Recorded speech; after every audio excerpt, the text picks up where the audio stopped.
மின்னணு இயந்திரம், ரகசிய வாக்குப்பதிவு என்று இன்றைய தொழில்நுட்ப உலகில் தேர்தல் நடைமுறை எங்கோ போய்விட்டது. அரசியலமைப்பு, தேர்தல், மக்களுக்காக ஒரு வேட்பாளர் என்பன போன்ற வார்த்தைகள் இன்றைய தேர்தல் ஜனநாயகத்தில் பரிச்சயமானவை.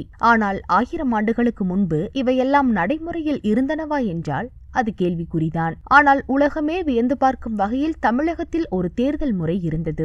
அதற்கு பெயர்தான் குடவோலை முறை. அது கிபி 10ஆம் நூற்றாண்டு. காஞ்சிபுரம் மாவட்டத்தில் உள்ள உத்தரமேரூரை பராந்தக சோழன் என்ற மன்னன் ஆட்சி புரிந்து கொண்டிருந்தான். அப்போது குடவோலை முறை மூலம் அங்கு தேர்தல் நடத்தப்பட்டிருக்கிறது. அதாவது வேட்பாளர்களின் பெயர்கள் ஓலை சீட்டுகளில் எழுதப்பட்டு ஒரு குடத்திற்குள் போடப்படும். அந்த ஓலைகளை சிறுவர்கள் எடுப்பார்கள். யார் அதிக வாக்குகள் பெறுகிறார்களோ அவர்கள் மக்கள் பிரதிநிதிகளாக தேர்ந்தெடுக்கப்படுவர். இதுதான் குடவோலை முறை. இந்த உத்திரமேரூர் என்பது 2ஆம் நந்திவர்ம பல்லவனால் கிபி 750வது ஆண்டு திட்டமிட்டு அமைக்கப்பட்ட நகரமாகும். பல்லவர்களால் திட்டமிடப்பட்டு சோழர்களால் செப்பனிடப்பட்டு விஜயநகர, சம்புவராய, நாயக்க மன்னர்களின் ஆட்சியின் கீழ், பிற்கால பாண்டியர்களின் ஆட்சியின் கீழ் சிறப்பாக இருந்த ஊர்தான் இந்த உத்திரமேரூர். இந்த உத்திரமேரூருக்கு பல்வேறு சிறப்புகள் இருந்தாலும் எல்லோராலும் ஏற்றுக்கொள்ளக்கூடிய, உலகம் முழுவதும் பரபரப்பாக பேசக்கூடிய சாதாரண குடிமகனிலிருந்து இந்திய நாட்டினுடைய பிரதமர் வரை வியந்து பார்க்கின்ற அளவிற்கு, உலகத்திலே இருக்கிற ஐநா சபையிலே கூட எதிரொலிக்கின்ற அளவுக்கு இருக்கிற உத்திரமேரூரின் சிறப்பு என்று சொன்னால் அது குட ஓலை முறை என்பதாகும். குடத்தில் ஓலையை இட்டு தேர்தல் நடத்தி அதில் 1000 ஆண்டுகளுக்கு முன்பாகவே நம்முடைய மூதாதையர்களான, முப்பாட்டன்களான தமிழர்கள் மக்களை தேர்ந்தெடுக்கக்கூடிய முறைதான் குடவோலை தேர்தல் முறை என்பதாகும். இது எல்லா இடங்களிலும் காணப்படுகிறது என்றாலும் இந்த உத்திரமேரூர் கல்வெட்டுகளில் மிக சிறப்பு என்று சொன்னால் இந்த குடவோலை முறையினுடைய வேட்பாளர்கள், வேட்பாளர்களுடைய தகுதிகள், தகுதியின்மைகள் என்ற விரிவான கல்வெட்டுக்களை கொண்ட இடமாக இந்த உத்திரமேரூர் வைகுண்ட பெருமாள் கோயிலிலே இருக்கின்ற குடவோலை முறை கல்வெட்டுகள் கூறுகின்றன. தமிழகத்தில் பல இடங்களில் குடவோலை முறை இருந்தாலும் உத்திரமேரூர் ஏன் சிறப்பு வாய்ந்ததாக இருக்கிறது என்ற கேள்வி நமக்கு எழுவது இயல்பே.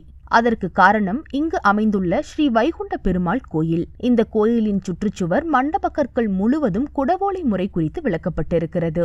இங்கு மட்டும்தான் வேட்பாளர் யார், வேட்பாளரின் தகுதி என்ன, அவர்களை எப்படி தேர்ந்தெடுத்தார்கள், அவர்களின் சொத்து மதிப்பு எப்படி இருக்க வேண்டும், அவர்களின் ஒழுக்க நெறி எப்படி இருக்க வேண்டும், அவர்களுக்கு விதிக்கப்பட்ட நிபந்தனைகள் என்னென்ன போன்றவை குறித்து விரிவான தகவல்கள் கல்வெட்டுகளாக பொறிக்கப்பட்டுள்ளன.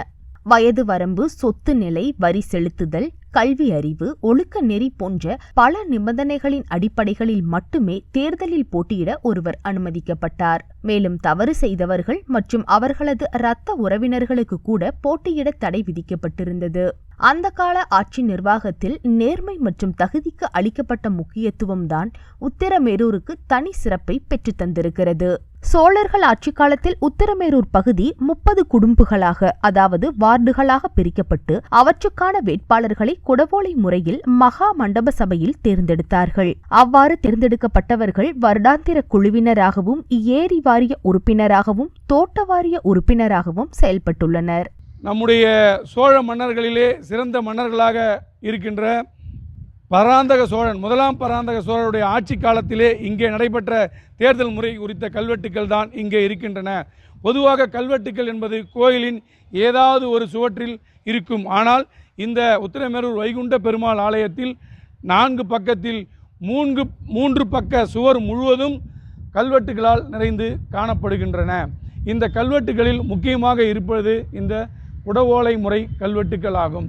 இந்த குடவோலை முறை கல்வெட்டுக்கள் என்பது தமிழகத்தில் கிடைக்கின்ற தரவுகளின்படி எங்கெங்கெல்லாம் அகரங்கள் இருக்கிறதோ, எங்கெங்கெல்லாம் பிரம்மதேயங்கள் இருக்கின்றதோ, எங்கெங்கெல்லாம் சதுர்வேதி மங்கலங்கள் இருக்கின்றதோ, பிராமணர்கள் ஆட்சியின் கீழ் உட்பட்ட இடங்களில் மட்டுமே அதிகமாக நடைபெற்றதாக கல்வெட்டு குறிப்புகள் காணப்படுகின்றன.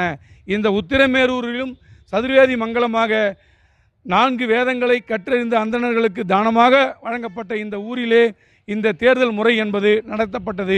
இந்த உத்திரமேரூரை சோழராட்சி காலத்திலே 30 குடும்பங்களாக பிரிக்கப்பட்டு அந்த 30 குடும்பங்களுக்கான வேட்பாளர்களை, தகுதியான வேட்பாளர்களை இந்த இடத்திலே நாம் நின்று பேசிக் கொண்டிருக்கிற இந்த வைகுண்ட பெருமாள் கோயில் என்ற கோயிலினுடைய இந்த இடத்திலே மகா சபை என்று சொல்லக்கூடிய மகா மண்டபத்திலே இந்த வேட்பாளர்களை அவர்கள் தேர்ந்தெடுத்தார்கள். இதிலே முக்கியமான விஷயம் என்னவென்றால், தேர்தல் முறை என்றாலே நாம் இப்பொழுதும் அப்பொழுதும் பார்த்து நாம் முரண்பட்டு கொள்ளக்கூடாது. அன்றைய 1000 ஆண்டுகளுக்கு முன்பாக தேர்தலிலே மக்கள் யாரும் வாக்களிக்கவில்லை. இன்றைய நவீன காலகட்டத்தில் தேர்தல் ஆணையம் பல்வேறு கட்டுப்பாடுகளுடனும் கண்காணிப்புகளுடனும் தேர்தலை நடத்தி வருகிறது. தேர்தல் நேரத்தில் பணப்பட்டுவாடா, குற்ற பின்னணி, பொய் வாக்குறுதிகள் போன்ற குற்றச்சாட்டுகள் இந்த கால அரசியலில் வாடிக்கையாகிவிட்டன. ஆனால் 1000 ஆண்டுகளுக்கு முன்பு மக்களால் மக்களுக்காக நடத்தப்பட்ட குடவோலை ஆட்சி முறையானது இன்றும் உத்திரமேரூரின் சிறப்பாக இருக்கிறது.